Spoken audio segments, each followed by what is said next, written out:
ونسلم على رسوله الكريم. أما بعد فأعوذ بالله من الشيطان الرجيم. بسم الله الرحمن الرحيم. وإذ يرفع إبراهيم القواعد من البيت وإسماعيل ربنا تقبل منا إنك أنت السميع العليم ربنا واجعلنا مسلمين لك ومن ذريتنا أمة مسلمة لك وأرنا مناسكنا وتب علينا إنك أنت التواب الرحيم. صدقت يا رب العالمين. دوستو بزرگوں، پہلا پارہ ہے سورۃ البقرہ آیت نمبر 127 اور 128. حضرت ابراہیم علیہ السلام کا واقعہ شروع ہے. حضرت ابراہیم علیہ السلام نے جو اپنے لخت جگر سیدنا اسماعیل علیہ السلام اور ان کی ماں مکہ میں چھوڑ کر کے واپس تشریف لے گئے ملک شام کی طرف. پھر وقتاً فوقتاً سال 2 سال کے بعد تشریف لاتے تھے، خبر گیری لیتے تھے، اور اس کا واقعے کا اکثر حصہ بیان ہو چکا ہے، قسطوں میں ہوتا ہے، اس لیے پھر ان کو جوڑنا پڑتا ہے. گل محمد کہاں پہ چھوڑا تھا؟ میرے کا امتحان بھی ہوگا. ایک تو میرے خیال امتحان سے بھاگ گیا. جرہم قبیلے یہاں آباد ہو گیا سب سے پہلے مکے کی سرزمین پر. تو حضرت اسماعیل علیہ السلام جب کچھ بڑے ہو گئے تو ابراہیم علیہ السلام کو اللہ رب العزت نے حکم دیا کہ جاؤ بیت اللہ کی تعمیر کرو. حضرت ابراہیم علیہ السلام اللہ کے حکم کے تکمیل کے لیے ملک شام سے مکہ مکرمہ آئے، اور اسماعیل علیہ السلام ایک درخت تھا، اس کے نیچے بیٹھے ہوئے تھے، تیر بنا رہے تھے، اور اپنے بیٹے کو دیکھا. باپ اور بیٹے نے مصافحہ کیا، معانقہ کیا. بعض مفسرین حضرات لکھتے ہیں کہ یہ معانقہ ابراہیم علیہ السلام سے شروع ہے. تو کتنی مدت کے بعد باپ اور بیٹے کی ملاقات، اور پھر باپ اور بیٹا بھی اسماعیل علیہ السلام اور ابراہیم علیہ السلام جیسے کہ دونوں نبی. ابراہیم علیہ السلام نے اپنے لخت جگر سے فرمایا کہ بیٹا، مجھے اللہ تعالیٰ کی طرف سے حکم ہو رہا ہے کہ یہاں کعبہ کی شکل میں ایک کوٹہ بناؤ، ایک تعمیر کرو. کہا کہ بابا ٹھیک ہے. کہا کہ آپ کے تعاون چاہیے. کہا بالکل، میرے سے جو کچھ ہو سکتا ہے میں آپ حاضر ہوں. تو ابراہیم علیہ السلام اور اسماعیل علیہ السلام آئے. یہ بیت اللہ کے مقام پر یہ ایک ٹھیرے کی شکل تھا، کیونکہ نوح علیہ السلام کی طوفان میں اس کی دیواریں گر چکی تھی.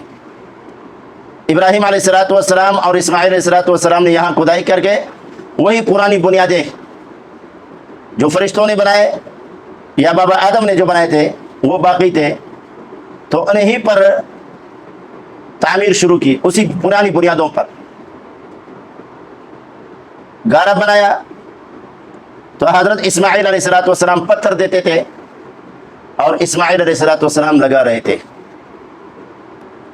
اور اس طرح جب یہ دیواریں کچھ اونچی ہو گئی، ابراہیم علیہ السلام وہ ایک پتھر پر کھڑے ہو کر کے اور اس پر وہ دیواریں اوپر کرتے تھے، اور اس کو آج کل کی اسلامی مقام ابراہیم کہتے ہیں. ابھی بھی موجود ہے وہی پتھر، اب بھی موجود ہے. حاجی ہے نا، دیکھا ہے نا، ماشاء اللہ ہم سب کو زیارت نصیب فرمائے. تو وہ دیواریں جب بنا رہے تھے، اب بیت اللہ کی تعمیر پوری کی اور تعمیر سے فارغ ہو گئے. پھر اللہ رب العزت کی دربار میں دعا کرنے لگے. اور کیا دعائیں کی؟ باپ اور بیٹے نے ایسے عظیم عمل کیا، بیت اللہ کو بنایا اور اس کے بعد دعا کرنے لگے. باپ اور بیٹے نے تو ان بنیادوں کے جو ابراہیم علیہ السلام اور اسماعیل علیہ السلام یہ بنیادیں اٹھا رہے تھے، اور پھر ان کے بعد جو دعا کرنے لگے، ان کا ذکر اللہ نے قرآن کا حصہ بنا دیا.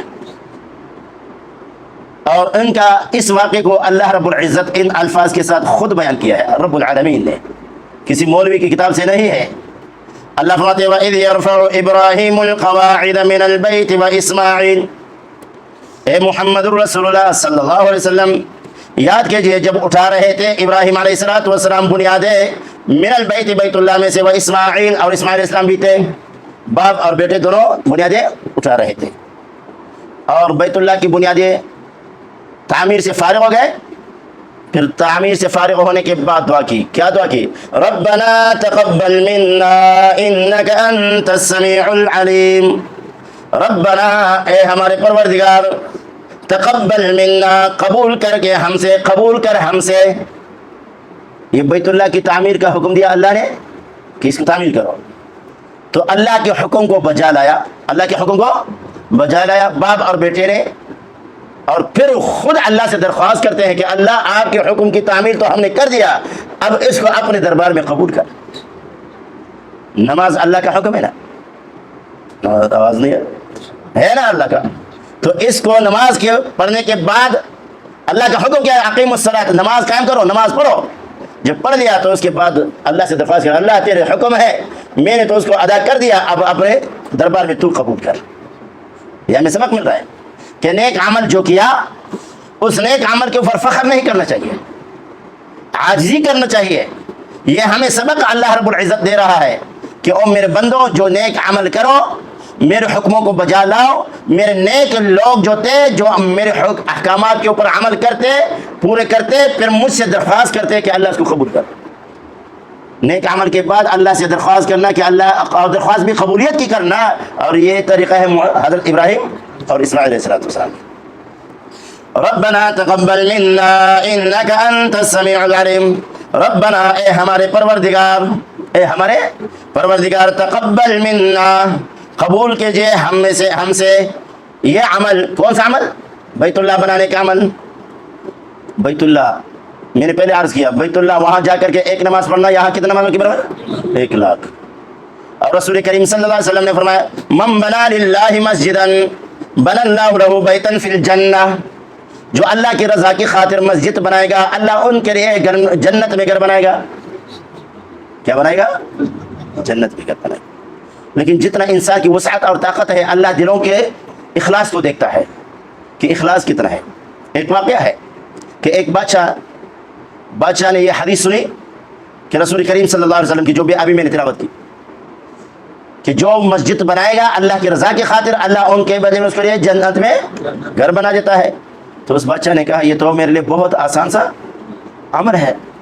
تو اس نے اپنے نوکر منشی سمجھو جو آج کل کی اصطلاح میں، تو ان کو کہا کہ مسجد میں بنوا رہا ہوں، اور ان میں سے جو جو چیزیں کی ضرورت ہو، مستری وغیرہ لگاؤ، میرے کو بولتے رہو، میں چیزیں خرید دیتا ہوں، خرید کر کے دیتا ہوں۔ اور ساری مسجد انہوں نے بنوائی، ساری مسجد بنوائی۔ آخر میں پرنالے رہ گئے، تو ان کا جو منشی یا پیر جو بھی سمجھو، اس نے کہا یار ان کے لیے بھی بادشاہ کو کہنا پرنالوں کے لیے یہ اچھا نہیں ہے۔ اس نے پرنالے اپنے خرچے سے دے دیا، اپنے خرچے سے دے دیا اور وہ لگا دیا۔ بادشاہ نے خواب دیکھا کہ اللہ رب العزت نے ان کے لیے جنت کے اندر گھر بنایا ہے، اور اس کے گھر کے ساتھ ان کے جو منشی تھا اس کا بھی گھر بنایا ہے۔ حیران ہو گیا کہ میں نے تو حدیث پر عمل کیا، میرے لیے جنت میں گھر بن گیا، اس نے کون سا عمل کیا ہے؟ اس نے تو مسجد نہیں بنائی ہے۔ تو ان سے پوچھا کہ تو نے کون سا کیا؟ کہا میں نے تو ایسا کام نہیں کیا ہے۔ کہا کہ پھر میرے گھر کے ساتھ تیرے گھر بھی تھا؟ اس نے کہا میں نے صرف پرنالے لگائے ہیں۔ تو انسان کی جتنا وسعت اور طاقت ہے، اب ایک غریب ہے، مسکین ہے، اس کو ضرورت ہے، میرے پاس قدرت ہے 100 روپے کی، دوسرے کے 1000 کی، تیسرے کے 1 لاکھ کی، تو وہ اپنی وسعت کے مطابق اس پر خرچ کرے، ان کی حاجت کو پورا کر لے۔ تو نیک لوگ کیا فرماتے ہیں؟ نیک عمل کے بعد نیک لوگ پھر اللہ سے مانگتے ہیں ربنا تقبل منا، اے اللہ قبول کر ہم میں سے، انک انت السمیع العلیم، انک انت السمیع العلیم، اللہ قبول کر ہم سے یہ عمل، بے شک تو السمیع بہت خوب سننے والے ہیں، اللہ بہت خوب سننے والے ہیں، العلیم اور ہر ایک کے ہر حالت کو جاننے والے ہیں، ہر ایک کے ہر حالت کو جاننے والے، العلیم ہر ایک کے ہر حالت کو، ہر ایک کے ہر حالت کو جاننے والے ہیں۔ اب یہ میرے سامنے موجود ہے بن محمد بھائی. اب اس کی ہر حالت مجھے معلوم نہیں ہے، لیکن اللہ کو ہر انسان کے ہر ایک کے ہر حالت کو معلوم ہے، جانتا ہے. تو اللہ قبول کس سے کرتا ہے؟ اللہ نیک عمل کس کا قبول کرتا ہے؟ سورہ مائدہ آیت نمبر 27 کے اندر اللہ رب العزت فرماتا ہے، اور دو حضرت بابا آدم کے دو بیٹوں کا ذکر کیا ہے، حابیل اور قابیل کا. اللہ رب العزت فرماتے ہیں کہ انہوں نے کیا کہا فرمایا کو قال انما يتقبل الله من المتقین، بے شک اللہ قبول کرتا ہے من المتقین، متقیوں میں سے. اللہ کس کا عمل قبول کرتا ہے؟ متقین کا عمل. متقی پرہیزگار، جتنا تقوی اور پرہیزگاری ہو اتنا اللہ کے دربار میں وہ عمل زیادہ قبولیت کا درجہ رکھتا ہے. سب سے پہلے یہ ہو کہ اللہ کی رضا کی خاطر ہو، جو بھی کام کرنا ہے کس کے مقصد کے لیے؟